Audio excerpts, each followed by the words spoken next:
Good morning. आजच्या एसएमच्या lecture मध्ये पुन्हा एकदा सर्वांचं स्वागत. आज आपण जवळजवळ थर्ड युनिटचा 5वा चॅप्टर शेवटचा त्याच्यापर्यंत आलोय. नॉट फॉर प्रॉफिट ऑर्गनायझेशन, बरोबर ना? म्हणजे मागच्या लेक्चरला आपण व्हीओ, एनपीओ, टीएसओ म्हणजे व्हॉलंटरी ऑर्गनायझेशन, त्यानंतर तुमचे जे काही नॉन गव्हर्नमेंट ऑर्गनायझेशन, अशा पद्धतीने आपण वेगवेगळ्या कन्सेप्ट स्टडी केलेल्या आहेत. म्हणजे त्यांचं वर्क कसं चालतं, त्यांचे फंक्शन्स काय आहेत. तर आज आपण corporate social responsibility in India या टॉपिक पर्यंत येऊन थांबलो होतो. म्हणजे आपल्याला ऍक्च्युअली CSR ही कन्सेप्ट सगळ्यांनी ऐकलेली आहे आतापर्यंत. त्याचं आपल्याला डिटेल्स आता या युनिट मध्ये आपण स्टडी करणार आहोत. म्हणजे ही कन्सेप्ट जनरल नॉलेजचा एक पार्ट आहे. अगदी तुम्ही पॉइंट टू पॉइंट एक्सप्लेनेशन पेक्षा जरा अधिक माहिती तुम्ही आणखी दुसऱ्या सोर्स वापरून पण घेतली तरी चालेल, कारण मी एकच बुक तुम्हाला दिलेलं आहे. जर तुम्हाला नाही अवेलेबल झाला तर तुमची अडचण होऊ नये म्हणून आपण एक PDF तुम्हाला काय केलंय ते पाठवलं मी, कारण की त्याच्यामुळे तुम्हाला नोट्स काढायला इझी होईल. पण CSR हा एरिया खूप मोठा आहे, कॉर्पोरेट सोशल रिस्पॉन्सिबिलिटी. म्हणजे तो इतका शॉर्ट मध्ये आपल्याला लेक्चर मध्ये सांगण्यासारखा नाहीये, कारण त्यातल्या त्यात ऑनलाईन मध्ये तर नाहीच, टाइम लिमिट्स येतात. तरी सुद्धा आपण जे बुक मध्ये जेवढं आहे तेवढं सगळं मी तुम्हाला एक्सप्लेन करणार आहे. तुम्हाला आणखी भरपूर माहिती या रिलेटेड मिळू शकते. गुगल सर्च केला तरी सुद्धा मिळू शकते. Okay, so today we are first see definition. आता कॉर्पोरेट सोशल रिस्पॉन्सिबिलिटी म्हणजे नक्की काय? It is a business approach that contributes to sustainable development. Sustainable म्हणजे काय असतं की कायम टिकून राहणारी अशी डेव्हलपमेंट. लक्षात येतं? म्हणजे आपण जे काही करतो, आता सपोज तुम्ही एखादं काम केलं तर त्याचे रिझल्ट किती दिवस तुम्हाला मिळणार आहे, किंवा त्याचा जो काही बेनिफिट आहे तुम्हाला फक्त एकट्यालाच मिळणार आहे का, पुढच्या जनरेशन साठी काय असेल. तर आपल्याला ही जी सस्टेनेबल कायमस्वरूपी टिकणारी अशी डेव्हलपमेंट करायची आहे, ती कुठल्या एरियासाठी आहे बघा. हा एक बिझनेस अप्रोच आहे. CSR म्हणजे बिझनेस रिलेटेड. सो यामध्ये सस्टेनेबल डेव्हलपमेंट केली जाते आणि ती कोणत्या पार्टला, कुठल्या पार्टसाठी इम्पॉर्टंट आहे. By delivering economic, social and environmental benefit to all stake holders.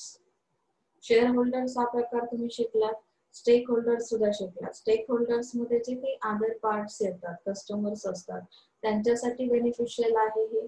Environment साठी बेनिफिशियल आहे, सोशल म्हणजे सोसायटीसाठी सुद्धा आहे, आणि इकॉनॉमिकली सुद्धा हे बेनिफिशियल असणार आहे CSR. Okay, so let us see the overview of CSR in India. Corporate social responsibility as a CSR has gained immense significance in India in recent years.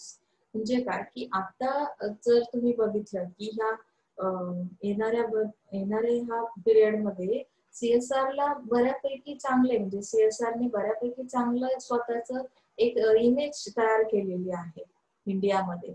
The history of CSR in some form or other can be traced far back into the history of India, typically going back to the Vedic times, which constitute the first stage of the philosophy. म्हणजे अगदी त्यांनी मागचा reference दिलेला आहे. वेदिक period म्हणजे काय की अगदी मागच्या काळामध्ये जो काही इंडियामधली जी हिस्ट्री आहे, पास्ट हिस्ट्री, तर त्यामध्ये सांगितलं की ही फिलॉसॉफी तेव्हा सुद्धा होती, पण ती थोडी वेगळ्या स्वरूपात होती. आलं लक्षात? मग ती कशी होती? Vedic notion of the best usage of one's wealth through the welfare of others is well known fact. म्हणजे इथे पुराण काळाचं जे वेदिक काळाचं जे एक्झाम्पल दिलेलं आहे ते कशाशी रिलेटेड आहे की त्यावेळी जी फिलॉसॉफी होती CSR ची, ती काय होती की तुमच्याकडे असणारी जी संपत्ती आहे किंवा तुमच्याकडे असणारी जी प्रॉपर्टी आहे त्याचा वापर इतरांच्या याच्यासाठी, वेलफेअर साठी तुम्ही वापर करत होता. म्हणजे काय की CSR पण आता तेच करतं. CSR काय करतं की त्यांच्याकडे असणारे जे प्रॉफिट आहे ते 2%, 3%, तुम्हाला पुढे आहे पर्सेंट मध्ये सुद्धा, की तुमच्या इन्कमचा काही पार्ट हा तुम्ही सोशल वर्क साठी किंवा ह्या इकॉनॉमिक डेव्हलपमेंट साठी, एन्व्हायरमेंटल डेव्हलपमेंटसाठी, किंवा आपण सोशल मार्केटिंग शिकतोय तर सोशल इश्यूज वर ते काय करतात, काम करतात आणि तिथे इन्व्हेस्ट करतात. समजलं? So however, since the early 1990s, new set of emerging trends emerged in the development of CSR. आता ऍक्च्युली हा जो ट्रेंड आहे, आता मागचा तो वेदिक पिरियडचा जो रेफरन्स दिला, ती जी फिलॉसॉफी होती, तर आत्ताच्या करंट याच्यामध्ये ज्या नवीन ट्रेंड मध्ये 1990s ला काय झालं की ह्यामध्ये सीएसआर मध्ये डेव्हलपमेंट झाली, ते जरा पॉप्युलर व्हायला सुरुवात झाली. कदाचित काही लोक म्हणजे मला वाटतं त्यांचं बर्थ झालेलं असेल नसेल तुमच्यापैकी, कारण की 1990 म्हणजे जवळपास 20 वर्षाचा पिरियड आहे. म्हणजे तुम्ही नसाल कदाचित त्यावेळेस, तुम्ही बॉर्न झालेले नसाल. म्हणजे त्या काळापासून हा ट्रेंड डेव्हलपमेंट इंडियामध्ये सुरू झाली. The next stage in the development and refinement of CSR in India was the Gandhian concept of trusteeship.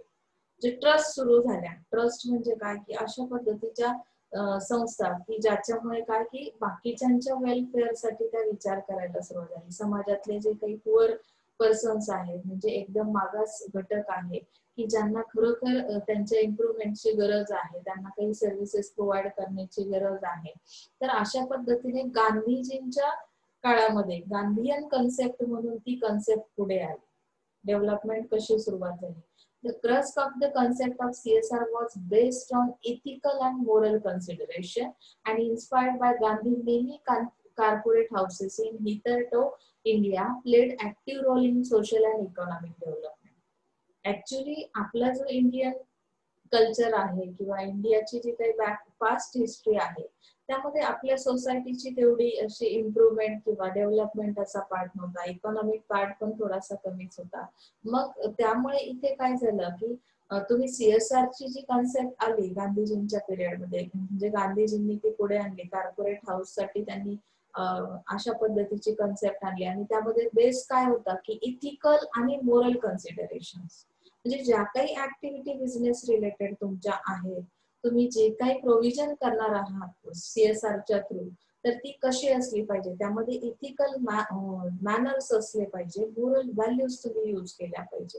म्हणजे जे काही करायला, अगदी मार्केटिंगसाठी तुम्ही काही प्रॉमिसेस करता, तर तुम्हाला जनरली माहितीये की फक्त प्रॉमिसेस करून चालत नाही, तर आपल्याला ऍक्च्युअली ती सिस्टीम इम्प्लिमेंट करणं खूप गरजेचं असतं. तर फेक अशा कुठल्याही गोष्टी इथे होणार नाही. सगळ्या गोष्टी कशा असतील, इथिकल असतील.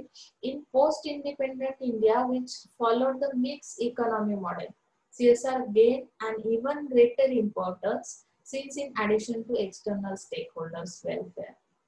आता एक्सटर्नल स्टेक होल्डर्स म्हणजे आणि प्लस त्यांनी दिले external stakeholders welfare of internal stakeholders such as employ and workers were taken into consideration as वेल.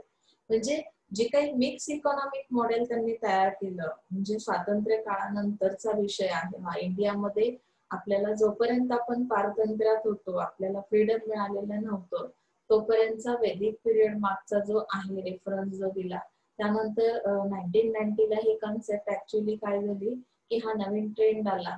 त्यानंतर त्यामध्ये डेव्हलपमेंट झाली. गांधी कन्सेप्ट मध्ये डेव्हलपमेंट काय झाली की त्यांनी काही कन्सिडरेशन पॉइंट दिले, त्यानुसार मग पुढे इंडियामध्ये काय झालं की हे इकॉनॉमिक मिक्स इकॉनॉमी मॉडेल तयार झालं त्याचं.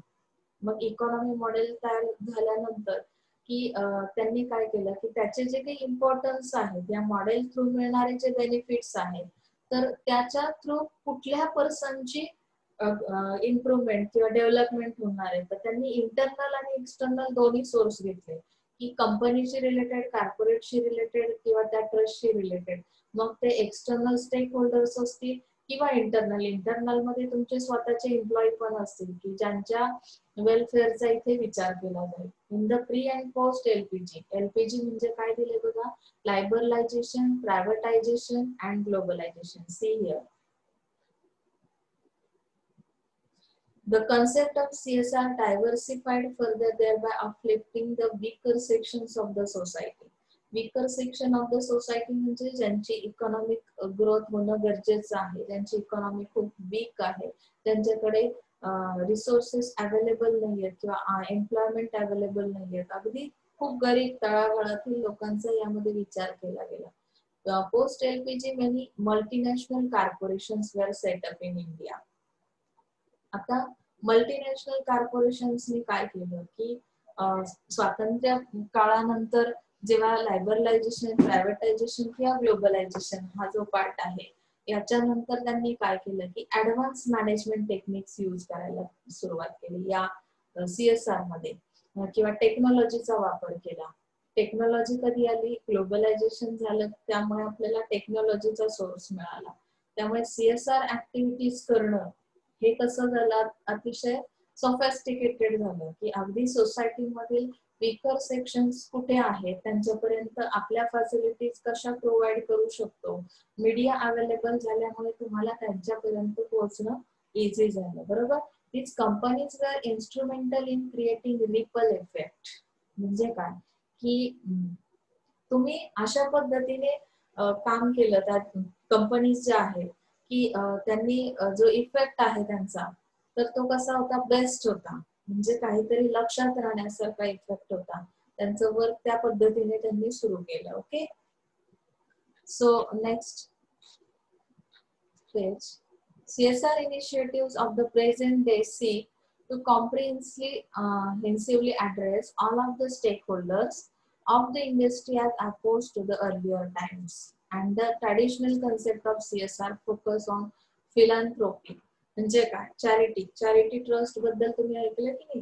ट्रॅडिशनल कन्सेप्ट काय होती CSR ची? मॉडर्न कन्सेप्ट काय आहे? इट फोकस ऑन फिलांथ्रोपी, म्हणजे चॅरिटीवर पण ते फोकस करतात. इथिकल प्रॅक्टिसेस म्हणजे जसं इंटरनल आणि एक्सटर्नल स्टेक होल्डर्सचा ते विचार करतात.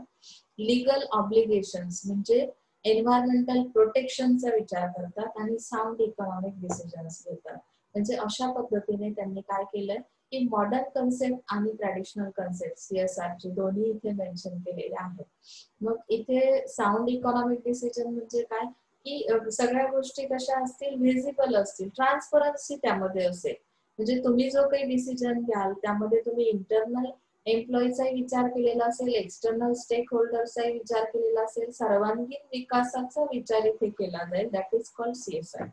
Okay, so next is CSR rules for corporation under Companies Act 2013. आता हा पार्ट आपण बघतो. आपण ओव्हरव्ह्यू बघितला इंडियामध्ये कशा पद्धतीने CSR ची कन्सेप्ट आली, बरोबर. समजलं इथपर्यंत? म्हणजे ऍटलिस्ट तुम्हाला CSR म्हणजे काय आहे, ते कशा पद्धतीने वर्क करतंय आपल्या इंडियामध्ये हे समजलं की पुढचा येतो पार्ट तुमचा ऍक्टचा. 2013 मध्ये जे काही CSR रिलेटेड रूल्स तयार झाले, तर त्या रूल्स नुसार आपल्याला काय काय प्रोव्हिजन्स केलेले आहेत. कुठल्याही गोष्टीसाठी बघा ऍक्ट तयार झालेला आहे. तुम्ही अगदी काही गुन्हा केला की आपण याच्यामध्ये ऐकतो ना, मूवीज वगैरे तुम्ही बघता, आपल्याला फार कायद्याचं नॉलेज नाही, पण तरी सुद्धा मूवीज मध्ये नेहमी तुम्ही डायलॉग ऐकता की अंडर इंडियन पिनल कोड. मग काय तुमचा 420 कलम असू देत, नाही तर काय कोणता कलम असू देत, जो कलमा अंतर्गत जे काही गुन्हे येतात त्यानुसार तुम्हाला शिक्षा सुनावली जाते.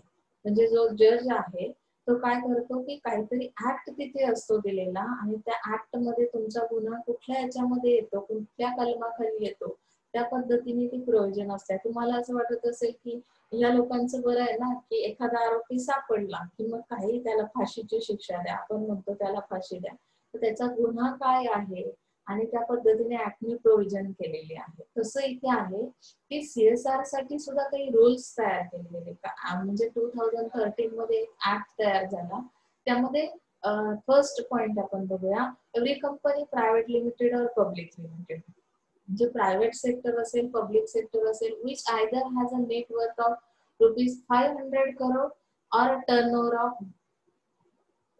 1000 crore or net profit of 5 crore needs to spend at least 2% of its average net profit for the immediately preceding 3 financial years on corporate social responsibility activities.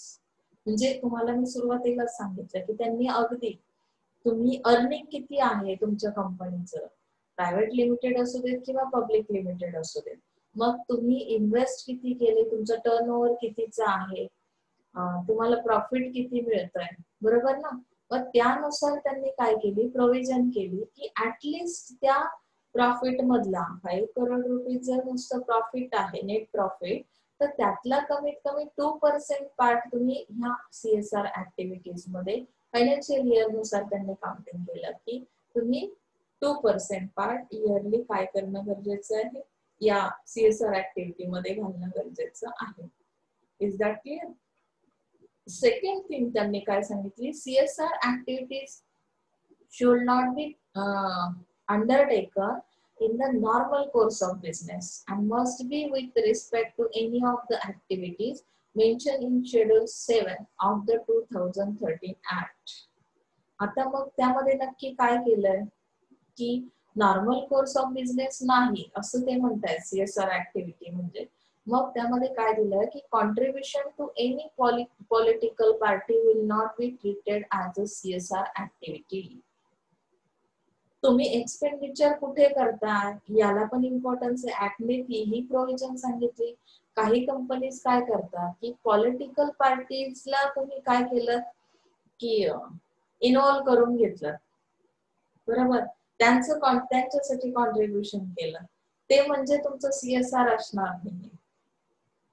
CSR म्हणजे नक्की काय आहे, थर्ड पॉइंट मध्ये फक्त त्यांनी ऍक्ट मेन्शन केले.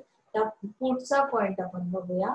The activities that can be undertaken include eradicating hunger, poverty and malnutrition, promoting preventive health care, promoting education, gender equality, setting up homes for women, orphans and economically backward groups. बघा किती लोक आहेत ज्यांच्यासाठी तुम्ही काम करणार आहात. हंगर म्हणजे काय की जे उपाशी आहेत, ज्यांना अन्नाची सोय करायची आहे.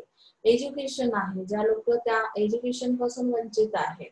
किंवा जेंडर इक्वॅलिटी साठी तुम्ही, हा जो सोशल इश्यू आहे की मुलं आणि मुली याच्यामध्ये भेदभाव केला जातो, मग मुलींना शिक्षण दिलं जात नाही, मग त्यांना एज्युकेशन प्रोव्हाइड करा.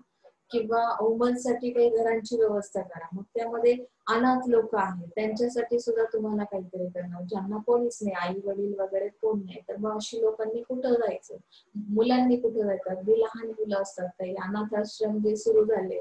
तर ही CSR ऍक्टिव्हिटी सुरू झाल्यापासून काय झालं की त्या प्रत्येक एका वर्गाचा विचार केला गेला. त्यामध्ये सिनियर सिटीजन्स आहेत. आता काही सिनियर सिटीजन्स असे आहेत की त्यांना मुलं आहेत पण सांभाळत नाही, जबाबदारी घेत नाही, रिस्पॉन्सिबिलिटी जर घेत नसतील तर अशा केसमध्ये त्यांची व्यवस्था कशी करणार आहात. किंवा ही जी इनइक्वॅलिटी आहे, तर ह्याच मध्ये काय करू शकतं, CSR ला अपॉर्च्युनिटी आहे ही की या सगळ्या वीकर पार्टसाठी, वीकर सेक्शनसाठी तुम्ही प्रोव्हिजन करू शकता. इथे तुम्ही तुमचं जे प्रॉफिट आहे किंवा तुमचं जे 2% तुम्ही इन्व्हेस्ट करणार आहात ते या सेक्शन साठी यूज करा. म्हणजे त्यांची इम्प्रूव्हमेंट कशी करता येईल, त्यांची व्यवस्था कशी करता येईल, त्या पद्धतीने तुम्ही आर्ट आणि कल्चरला काय करायचंय की प्रोटेक्शन ऑफ नॅशनल हेरिटेज, म्हणजे आपली राष्ट्रीय संपत्ती काय आहे, जसं की प्राण्यांना सुद्धा प्रोटेक्शन दिलंय. तुम्ही जंगली प्राणी जे आहेत काही बघा, त्यांची शिकार केली की तुम्हाला लगेच ऍक्टच्या अंडर काय केलं जातं, शिक्षा सुनावली जाते. तर ह्या सगळ्या ज्या गोष्टी आहेत, तर या सगळ्या गोष्टींसाठी तुम्ही, आता समजा विधवा आहेत काही सोसायटीमध्ये ज्यांचे हजबंड नाहीयेत, ज्यांना, त्यांना विधवा म्हणतात मराठीत. आता हिंदी मुलं असतील तर त्यांनी समजून घ्या की ज्यांचे हजबंड नाहीयेत अस्तित्वात, मग त्यांना कशा पद्धतीने इंडिपेंडेंट बनवता येईल, त्यांच्यासाठी काही करता येईल का. तर अशा पद्धतीने हे बरेच पार्ट्स त्यांनी सांगितले की समजा काही मुलं कॅटेगरीमध्ये येतात. आता कॅटेगरीमध्ये येणं म्हणजे काय की तो एक वीकर सेक्शन आहे की गव्हर्नमेंटने त्यांच्यासाठी काही वेलफेअर ऍक्टिव्हिटीज जर करत असेल तर तशा प्रोग्राम मध्ये तुम्ही काय करू शकता, कॉन्ट्रीब्युशन फंडिंगचं करू शकता आणि तुमची CSR ऍक्टिव्हिटी कम्प्लीट करू शकता. Okay, so next topic is to formulate and monitor the CSR policy of company. CSR committee of the board needs to be constituted. Section 135 of the 2013 Act requires the CSR committee. It consists of at least 3 directors. आता ऍक्टच्या नुसार 2013 मध्ये जो act तयार झाला त्यामध्ये requirement दिलेली आहे या कमिटीची की कमीत कमी ऍटलीस्ट 3 डायरेक्टर्स त्यामध्ये असणं खूप गरजेचं आहे. आता तुम्ही म्हणाल डायरेक्टर्स कशाला हवे, कुठलीही ऍक्टिव्हिटी कम्प्लीट करण्यासाठी त्याला डायरेक्शनची गरज असते.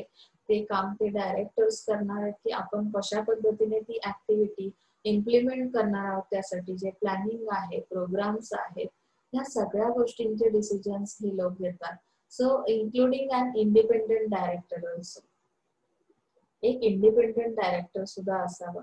मग त्यामध्ये काय सांगितलं नेक्स्ट की committee for a private company and foreign company need have a minimum of only 2 members.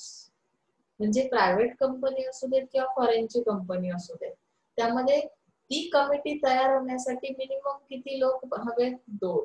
बरोबर ना? 2 members R necessary.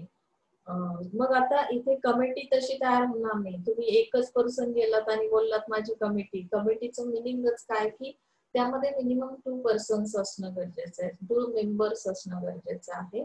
So company can undertake it's CSR activities through registered trust और सोसायटी.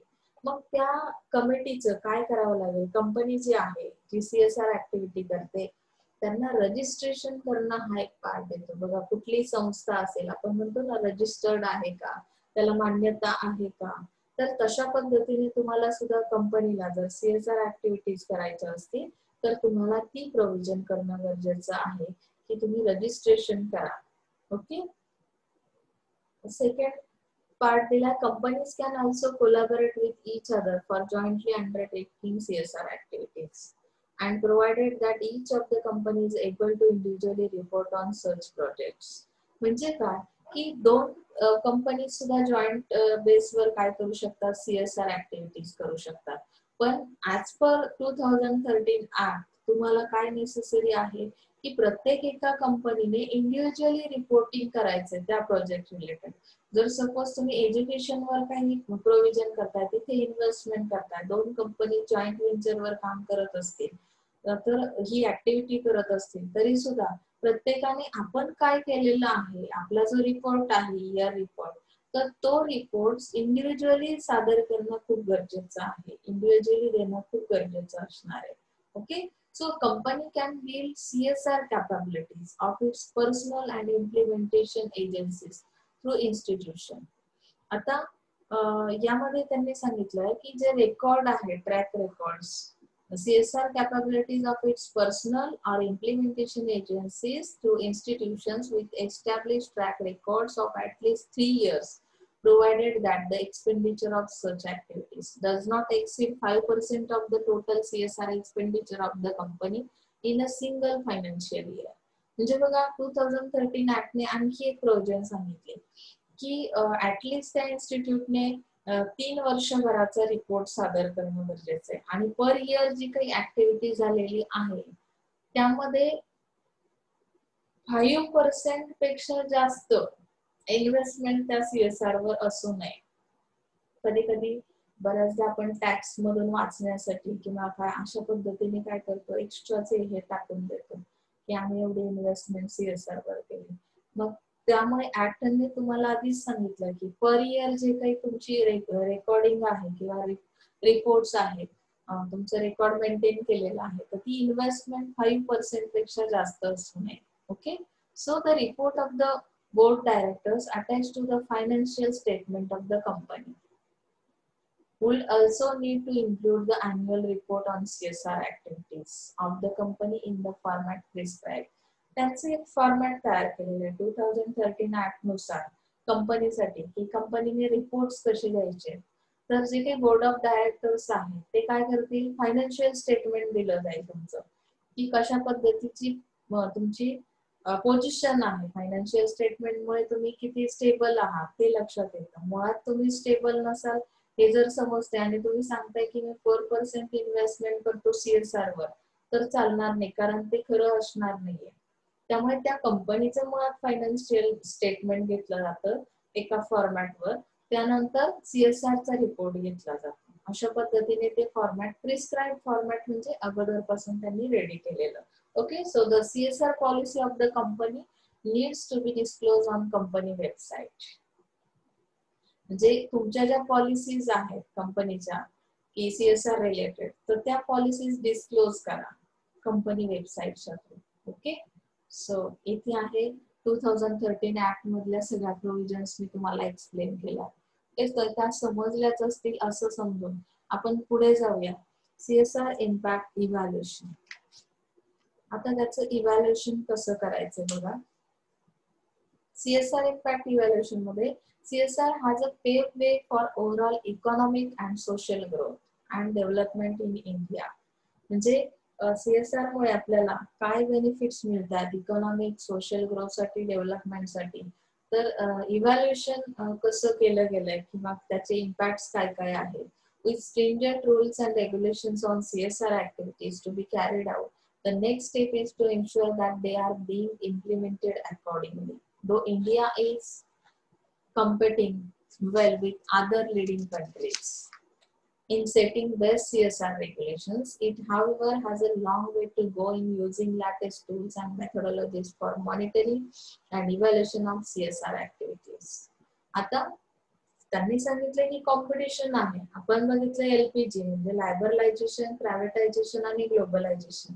तर ऑल ओव्हर वर्ल्डचा जर विचार केला तर तुम्हाला competition खूप आहे. मग प्रत्येक बाहेरच्या कंपनीज पेक्षा आपल्या इंडियामध्ये जे काही कंपनीज आहेत त्या काय करतात की कशा पद्धतीने आम्ही लीड करतोय, म्हणजे बाकीच्यांच्या कंपॅरिझनने आम्ही CSR मध्ये किती स्टेबल आहोत, किती प्रोव्हिजन्स करतो, तर हे तुम्हाला प्रूव्ह करावं लागेल. त्यासाठी ते काय करतात की जे लेटेस्ट टेक्नॉलॉजी आहे त्याची हेल्प घेतात. त्याच्या थ्रू मॉनिटरिंग केलं जातं की सोसायटीमध्ये ऍक्च्युअली कुठल्या गोष्टीची गरज आहे, म्हणजे जिथे इम्प्रुव्हमेंटची गरज आहे, ज्या लोकांना सपोर्टची गरज आहे, विकर सेक्शन कुठला आहे, आणि अशा केसमध्ये तुम्ही इन्व्हेस्टमेंट करता तुमची कंपनी. Okay, so need for CSR impact evaluation. आता त्याची गरज आहे का, तर आता evaluation helps one to know whether the design program were right in line with the organization mission, vision and as per the needs of the community. आता company इव्हॅल्युएशनची गरज का आहे, कारण जरी तुम्ही आता प्रोग्राम तयार केला, एखादा डिझाईन केला प्रोग्राम, तर तो राईट आहे की नाही हे मला इव्हॅल्युएशन केल्याशिवाय कळणार नाहीये ना. मूल्यांकन करणं, मग त्यासाठी काही तुम्हाला प्रिस्क्राईब स्टँडर्ड्स दिलेले असतील. त्या स्टँडर्ड सोबत तुम्ही काय कराल, तुमचा जो परफॉर्मन्स आहे कंपनीचा, तो जो प्रोग्राम आहे तो काय केला जाईल, कम्पेअर केला जाईल आणि त्यानंतर इव्हॅल्युएशन केलं जाईल की तुमचा प्रोग्राम करेक्ट आहे का, लाईन मध्ये आहे. म्हणजेच काय की तुमचं जे मिशन आहे, करंट मिशन किंवा फ्युचर मध्ये जे काही करतात कंपनी फ्युचर साठी, दॅट इज कॉल्ड विजन. मग हे सगळे प्रोग्राम्स तुमचे करेक्ट आहेत का, मग ते करेक्ट आहेत का कशावरून कळणार आहे, as per the needs of the community. मुळात तुमचं मिशन काय आहे, तुम्ही प्रॉफिट साठी जर बिझनेस करता, बिझनेस अप्रोच आहे CSR म्हणजे, पण त्या बिझनेस अप्रोचच्या थ्रू तुम्हाला काय करायचंय की ते सोसायटीमध्ये असणारे विकर सेक्शन आहेत, त्यांच्या ज्या गरजा आहेत तर त्या तुम्हाला काय करायच्या आहेत, या बिझनेस अप्रोचच्या थ्रू फुलफिल करायच्या आहेत, सॅटिस्फाय करायचं आहे त्या कस्टमरला. मग अशा केसमध्ये तुमचा प्रोग्राम किती करेक्ट आहे यासाठी, हे पाहण्यासाठी इव्हॅल्युएशनची गरज असणार आहे.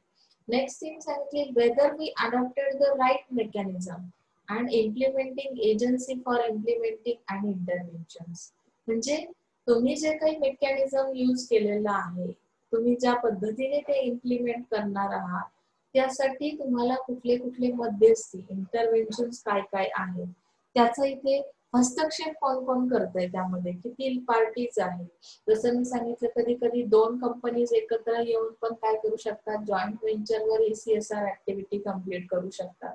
That means it is called interventions. म्हणजे किती लोकांचा हस्तक्षेप त्यामध्ये आहे, त्या मेकॅनिझम मध्ये कसं मेकॅनिझम तुम्ही तयार केलंय ते बघणं खूप गरजेचं आहे. त्यासाठी इव्हॅल्युएशनची गरज आहे. Okay, third point, whether we have achieved our goals and objectives decided at the beginning of the programs implemented.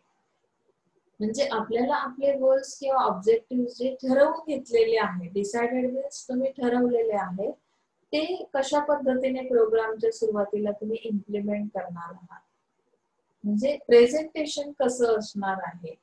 तुम्ही मार्केटमध्ये जसं जनरल मार्केटिंग मध्ये काय आहे की तुम्ही एखादं प्रोडक्ट तयार केलं की कस्टमर पर्यंत तुम्ही ते कसं पोहोचवणार आहात, त्यासाठी तुम्ही कसा फर्स्ट स्टेप काय असते की अवेअरनेस आणण्यासाठी ऍडव्हर्टायझिंग केलं जातं. CSR ऍक्टिव्हिटी इम्प्लिमेंट करताना तुम्ही कुठले मध्यस्थी यूज केलेत, इंटरव्हेन्शन्स कोण आहेत आणि तो जो प्रोग्राम इम्प्लिमेंट करणार आहात त्याच्या सुरुवातीलाच तुम्ही त्याचे गोल्स आणि ऑब्जेक्टिव्ह ठरवून घेणं खूप गरजेचं आहे. मी जेव्हा ही ऍक्टिव्हिटी मार्केटमध्ये CSR ऍक्टिव्हिटी मार्केटमध्ये करेन त्यानंतर मला ह्यातून काय सिद्ध करायचं आहे, माझं ऍक्च्युली साध्य काय आहे, मला ऑब्जेक्ट माझे काय आहे, त्या पद्धतीने तुम्ही तो प्रोग्राम इम्प्लिमेंट करताय का, तर ह्यासाठी सुद्धा इव्हॅल्युएशनची गरज आहे.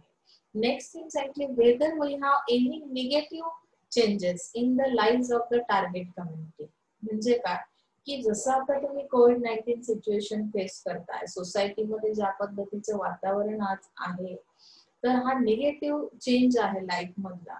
कारण बरेचसे लोक खूप फ्रस्ट्रेट आहेत, काहींचे जॉब गेलेले आहेत, बऱ्याच लोकांचं आता तुम्ही बघताय की एक्झाम लागतात परत स्टुडंट्सच्या सुद्धा, मध्ये खूप गॅप गेलेला असताना आता पुन्हा एक्झामचं बर्डन त्या लोकांवर आहे. म्हणजे निगेटिव्ह अप्रोच तयार झालेला आहे. आणि म्हणजे ही जी टार्गेट कम्युनिटी आहे यामध्ये जर अशा पद्धतीने काही निगेटिव्ह चेंजेस आलेले असतील तर तिथे सुद्धा CSR ला काही प्लॅनिंग प्रोग्राम्स चेंज करावे लागतील.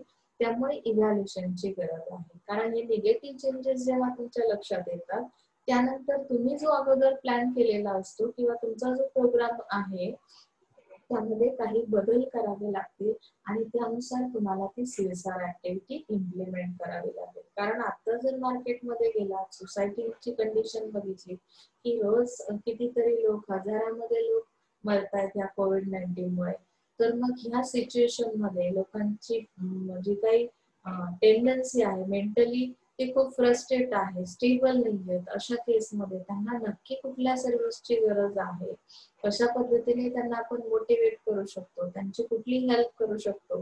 मग काही वेळेस आपण हॉस्पिटलमध्ये PPE किट देताना बघतो, काही लोक दान करतात. म्हणजे अशा पद्धतीने तुम्हाला सपोर्ट दिला जातो. म्हणजे अगदी हॉस्पिटलसाठी तुम्ही डोनेशन देता किंवा ह्या सगळा पार्ट. आपण हा निगेटिव्ह चेंज जो आहे यातून आपल्याला बाहेर पडण्यासाठी काय काय उपाययोजना कराव्या लागते ह्याचा विचार करून आपण आपला जो पहिला ठरलेला प्रोग्राम आहे त्यामध्ये काय करू शकतो, बदल करू शकतो. ओके, सो इथे इव्हॅल्युएशनची गरज का आहे हे समजलंय तुम्हाला. हे 4 पॉइंट्स आहेत. आता स्टेप्स काय काय आहेत इव्हॅल्युएशन करण्याच्या. So let us see first, state your vision, mission, goal and objective. हे सगळ्यात महत्वाचं आहे. कुठल्याही गोष्टी, कुठलेही प्रोग्राम्स इम्प्लिमेंट करणं किंवा ऍक्टिव्हिटी करणं याच्यासाठी मुळात ती ऍक्टिव्हिटी आपण तिचं विजन काय, ही ऍक्टिव्हिटी केल्यानंतर फ्युचर मध्ये मला नक्की काय करायचं. जसं तुम्ही BMS ला आलात, मार्केटिंगचे माझे स्टुडंट्स आहात, तुम्ही तुमचं करिअर डिफाईन केलेलं आहे. मला यापुढे जे मी करिअर घेणार आहे, करिअर ऑपॉर्च्युनिटीज माझ्या आहेत तर त्या कशा पद्धतीच्या असतील, मला पुढे जाऊन काय काय जॉब ऑपॉर्च्युनिटीज आहेत त्याची माहिती घेऊन तुमचं विजन ठरवून तुम्ही आजचं मिशन डिफाईन केलेलं आहे की मी जर आज या क्लासला अटेंड केलं किंवा हा स्पेशलायझेशनचा सब्जेक्ट असेल तर मी पुढे जाऊन काय करणार आहे. तुमचे गोल्स ठरलेले आहेत. मी मॅनेजर होणार आहे, मी कुठे बँकेत जॉब करणार आहे किंवा मी टीचिंग मध्ये टीचर होणार आहे किंवा माझे ऑब्जेक्ट काय आहे. जे गोल्स आणि ऑब्जेक्टिव्ह हे अशा पद्धतीने सेट केलेले आहेत. त्यानुसार तुमचं काय झालंय की स्टार्टअप फर्स्ट स्टेज ती असते. मुळात तुम्ही फर्स्ट स्टेज जर काय केली, अवॉइड केली तर तुम्ही सेकंड स्टेपला जाऊ शकणार नाही. जोपर्यंत तुम्हाला तुमचे गोल्स माहिती नसतात तोपर्यंत तुमच्या ऍक्शन्स होणार नाही. So first you have to decide your vision, mission, goals. Second thing is necessary in CSR is that your actions, activities, projects on the field. जेव्हा मला माहिती आहे की मी जर मॅनेजर होणार आहे तर मी कशामध्ये इम्प्रूव्हमेंट केली पाहिजे, माझी त्याच्यासाठी ऍक्टिव्हिटी काय असली पाहिजे हे मी ठरवतो. तसंच आहे CSR मध्ये जी ऍक्टिव्हिटी मी ठरवली, माझे गोल्स ठरवले की मला एज्युकेशन प्रोव्हाइड करायचंय. असं इमॅजिन करा की ऑल सगळ्या सेक्शनसाठी एज्युकेशनल फॅसिलिटीज मला द्यायच्या आहेत. मग त्या प्रोजेक्ट मध्ये मला ऍक्च्युअली काय करावं लागेल, काय ऍक्शन घ्यावी लागेल ती मी डिफाईन करेन. त्यानंतर थर्ड स्टेज येते, for each of your action find out direct and indirect outputs with the help of stakeholders analysis. म्हणजे जो आउटसोर्स तुम्ही यूज करता त्याची हेल्प घेताय आणि ज्या ऍक्शन्स करताय त्यामधून आउटपुट काय येत आहे याचं आपण अनालिसिस करणं गरजेचं आहे. बऱ्याचदा एखादी ऍक्टिव्हिटी फेल पण जाऊ शकते. जर अनालिसिस न करता तुम्ही कंटिन्युअस तो प्रोग्राम चालू ठेवला तर कदाचित खूप उशीर होईल तुम्हाला कुठे वीक पॉइंट्स आहेत तुमच्या प्रोग्राम मध्ये, कुठे स्ट्रॉंग पॉइंट्स आहेत हे समजण्यासाठी. So you have to analyse that actions with the help of your stakeholders. Okay, so next stage is for each of the output find out direct and indirect outcomes. म्हणजे तुम्हाला प्रत्येक activity मधून action मधून मिळणारा output समजलं पाहिजे. त्यानंतर outcomes काय आहेत, रिझल्ट्स काय आहेत ते समजणं गरजेचं आहे. Calculate the impact by subtracting the outcomes. Okay, so cross check the impacts with your objectives to reach back to your vision. म्हणजे ते आउटकम्स तुम्ही कशाशी मॅच करून बघायचे की तुमचे विजन काय आहे, फ्युचर मध्ये मला काय करायचंय, त्या पद्धतीचे आउटकम्स आता मिळतायत का, रेफरन्स घ्यायचा त्याचा. त्याशिवाय आपल्याला कळणार नाही आपण राईट ट्रॅकवर आहोत किंवा नाही, कारण आपण फर्स्ट स्टेजलाच आपले मिशन आणि विजन काय केले की ठरवून घेतलेले आहेत. मग तुमचे जे आउटकम्स आता ऍक्शन्स जे आहेत त्यानुसार तुम्हाला जे आउटकम्स मिळतात म्हणजे ज्या काही रिस्पॉन्स तुम्हाला मार्केटमधून मिळतो किंवा कस्टमरच्या थ्रू मिळतो किंवा त्या एखाद्या विकर सेक्शन कडून मिळतो तो मॅच करून बघायचा तुमच्या विजन बरोबर. Make necessary changes to improve upon the programmes. जर तो मॅच करत नसेल विजन बरोबर तुमचे आउटकम्स तर काय करायचं की जिथे गरज आहे तिथे चेंज करा प्रोग्राम मध्ये, ज्यामुळे काय होईल की तुम्हाला मॅक्झिमम पॉझिटिव्ह इम्पॅक्ट्स मिळतील आणि त्यामुळे तुमचा प्लॅन सक्सेसफुली काय होईल इम्प्लिमेंट होईल. Is that clear? So evaluation can be done internally by the organisation itself. हे जे इव्हॅल्युएशन आहे हे इव्हॅल्युएशन ऑर्गनायझेशन स्वतःही करू शकते किंवा एक थर्ड पार्टी एक्सपर्ट एजन्सी म्हणून त्याचा आपण एक्सपर्ट एजन्सी ज्या आहेत त्यांची हेल्प घेऊन थर्ड पार्टी ज्याला आपण म्हणतो त्यांच्याकडूनही तुम्ही इव्हॅल्युएशन करू शकता की तुमचा जो प्रोग्राम, तुमच्या ज्या ऍक्शन्स, तुमचे जे विजन, जे आउटकम्स आहेत ते करेक्ट आहेत की नाही. ओके, सो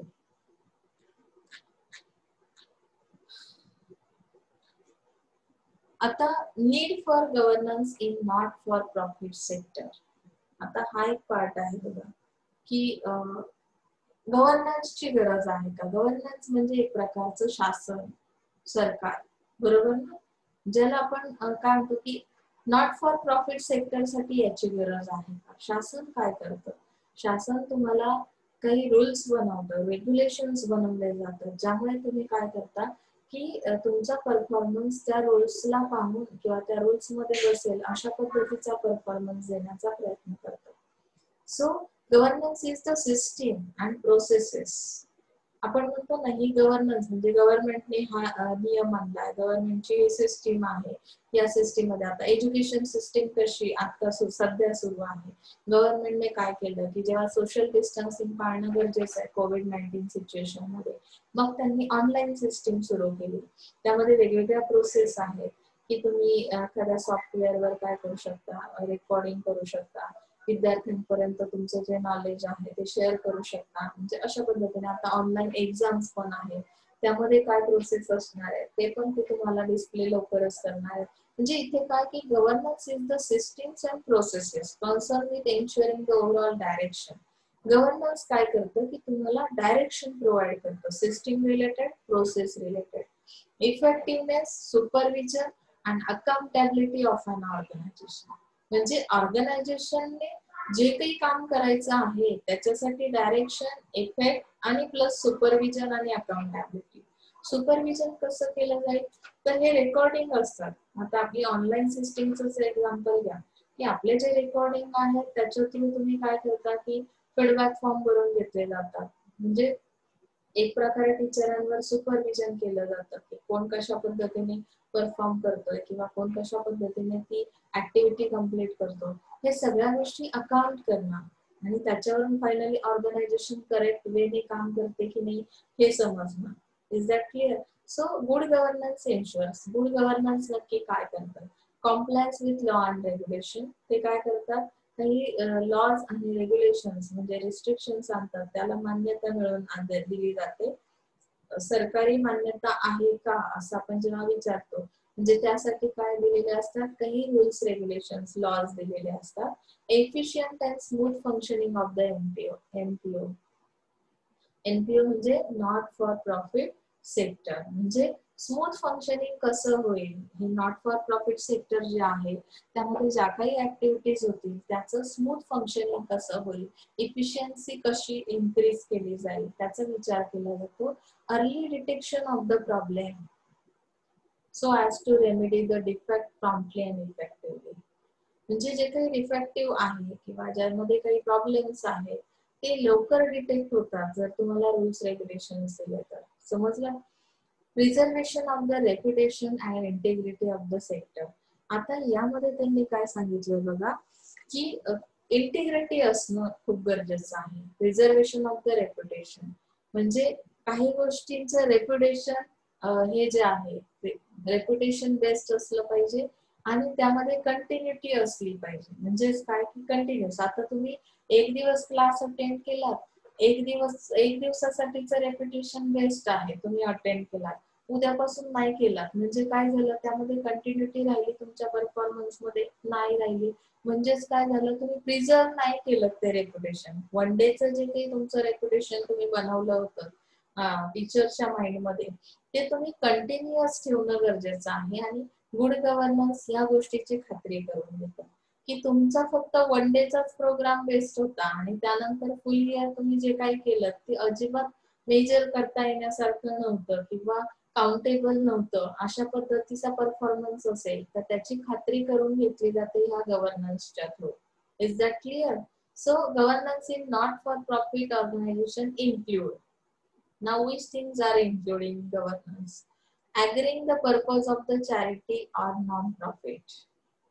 Actually कुठल्या याच्यासाठी कुठल्या पर्पजने ही ऍक्टिव्हिटी केली जाते त्या गोष्टी ऍग्री करून घेतल्या जातात.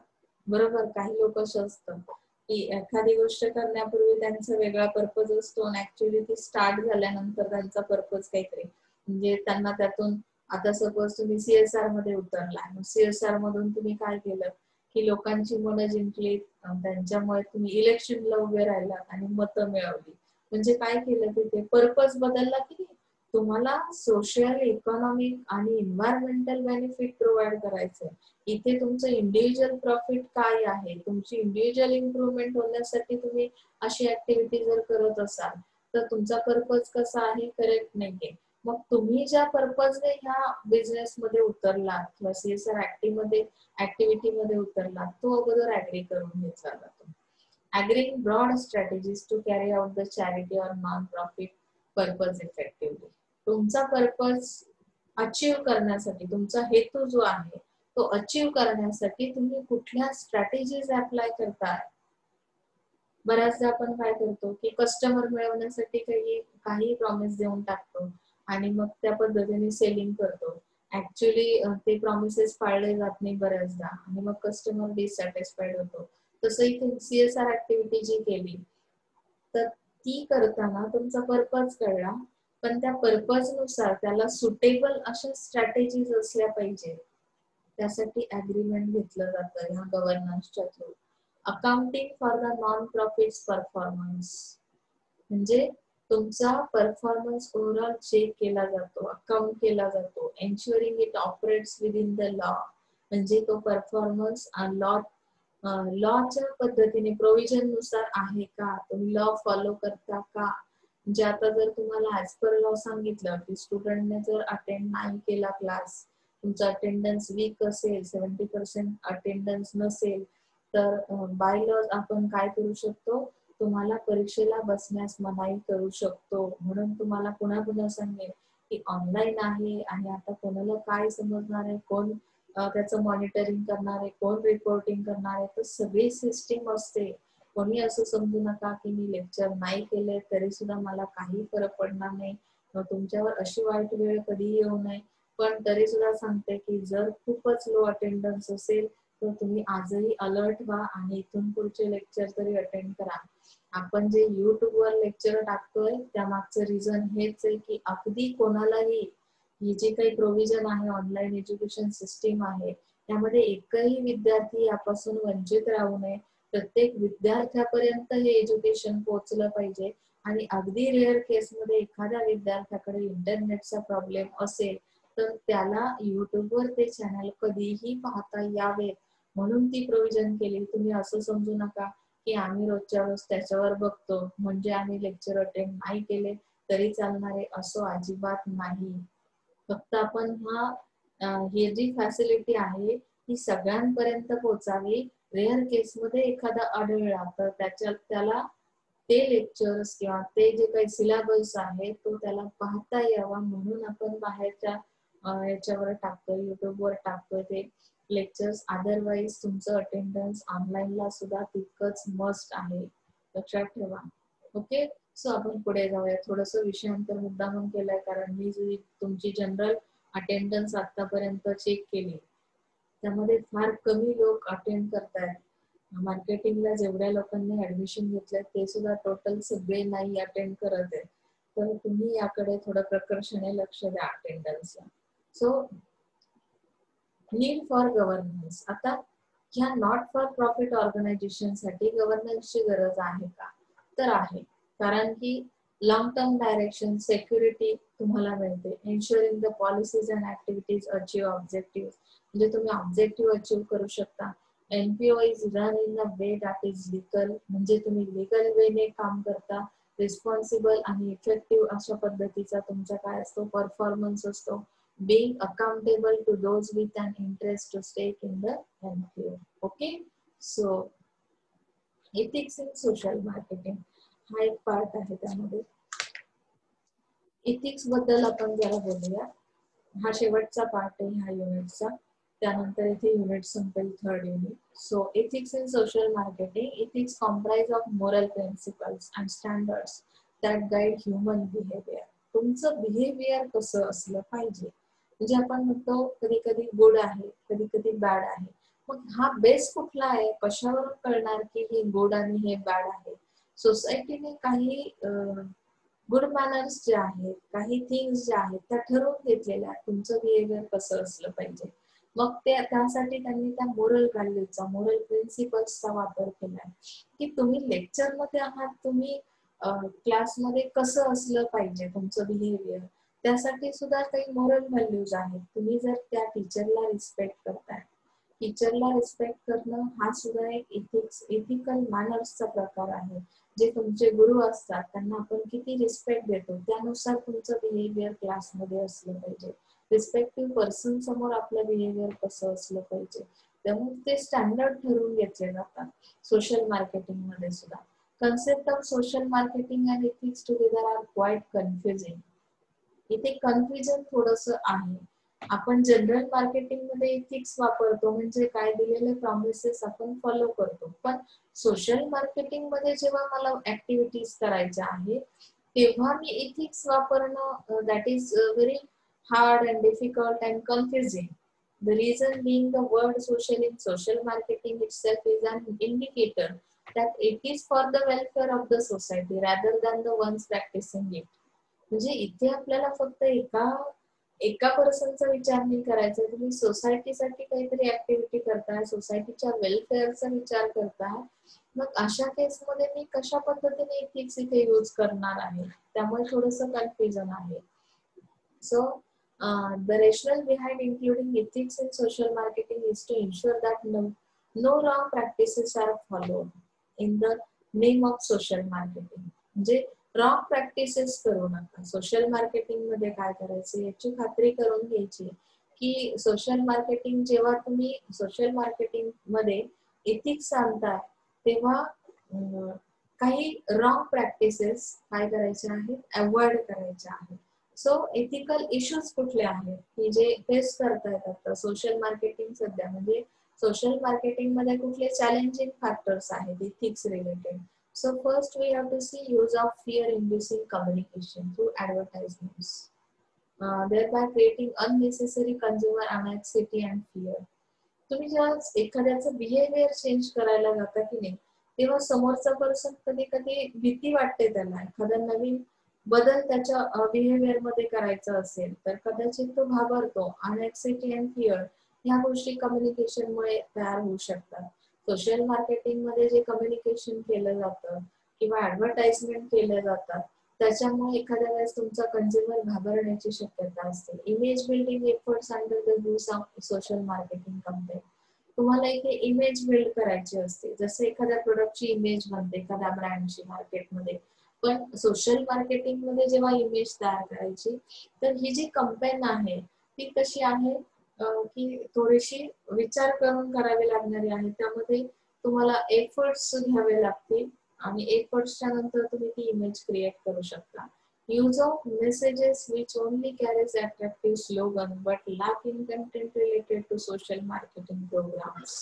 हे पण चॅलेंजिंग आहे की तुम्ही एखाद्या प्रोडक्टची ऍडव्हर्टाइज करताना ज्या पद्धतीने स्लोगन साइन सिम्बॉल्सचा वापर करता, पण सोशल मार्केटिंगचा एखादा प्रोग्राम करताना तुम्हाला चॅलेंजिंग असतं, कारण की त्यासाठी कस्टमरचं बिहेवियर रेडी होईल की नाही ह्याची थोडीशी ॲश्युरिटी तुम्हाला राहत नाही, बरोबर ना.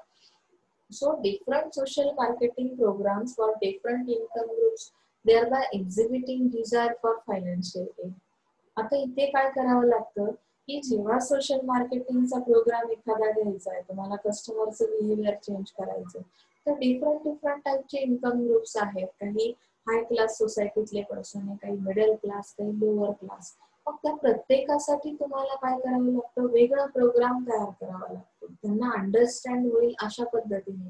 हाय क्लास सोसायटीतल्या लोकांना तुम्ही नाटक करून किंवा त्याच्याद्वारे तुम्ही अवेअर करून चालणार नाही. ते एज्युकेटेड पर्सन आहेत, त्यांच्यासाठीचा जो प्रोग्राम आहे त्यांचं बिहेवियर चेंज करायचं. एखाद्या प्रोडक्टचं कंझप्शन आपण का करतो, जसं मागच्या वेळी मी सांगितलं की तुम्ही डस्टबिन वापरताय, डस्टबिन कशासाठी, कचरा कशा पद्धतीने तुम्ही ओला कचरा, सुका कचरा, त्याचा निचरा कसा करायचा, एन्व्हायरमेंटला प्रोटेक्शन मिळालं पाहिजे, ही जी तुमची आता ऍक्टिव्हिटी आहे त्यासाठी जो प्रोग्राम तयार केला. ऍडव्हर्टायझिंग हा प्रकार जो आहे तो प्रत्येक इन्कम ग्रुप साठी वेगवेगळा तयार करावा लागेल. त्यामुळे तुम्हाला इथे काय होईल की फायनान्शियली थोडस हार्ड असेल, चॅलेंजिंग असेल.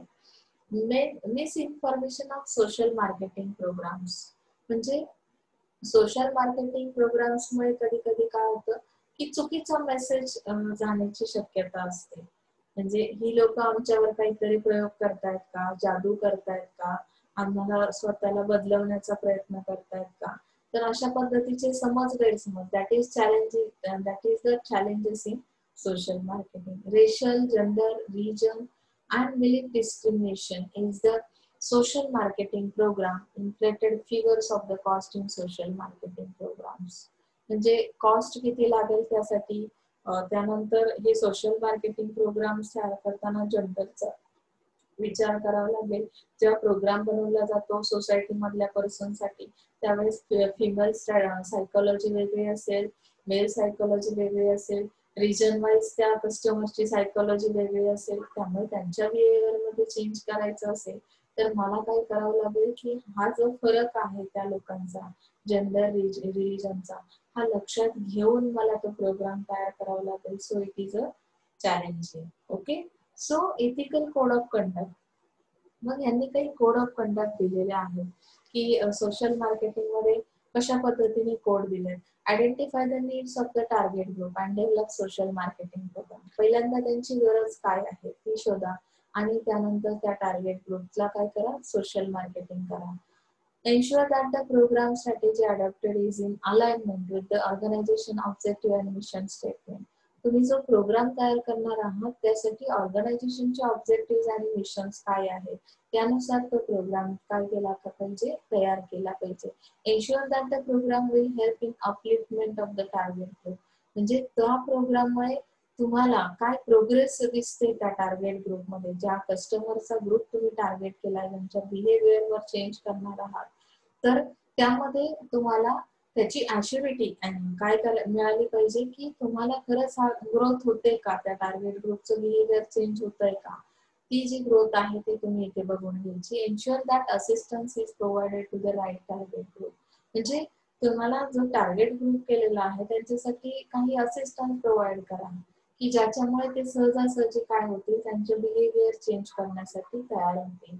So allow people to make their own decisions about whether they would like to adopt the intervention.